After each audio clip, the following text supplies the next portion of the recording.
Hello guys, मैं आपकी राधिका। हमारे यूट्यूब चैनल पे आप लोगों का बहुत बहुत स्वागत है। और आप लोगों के लिए एक और गीत लाए हूँ, बहुत ही सुंदर सा है।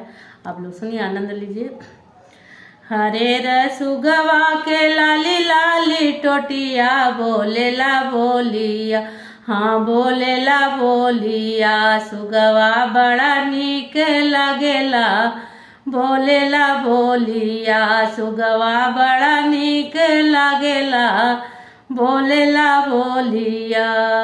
जाओ जाओ सुगना हो पिया की नगरिया, ले ले आइहा हो, हाँ ले ले आइहा हो।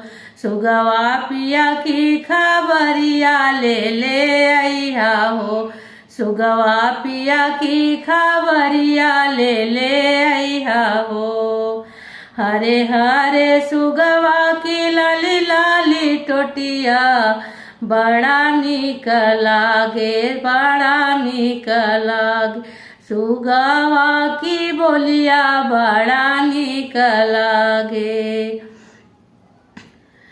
पियवा की उड़ल उड़ल सुगवा गईले पिया की नगरिया, ले ले आइए हो, हाँ ले ले आए हो।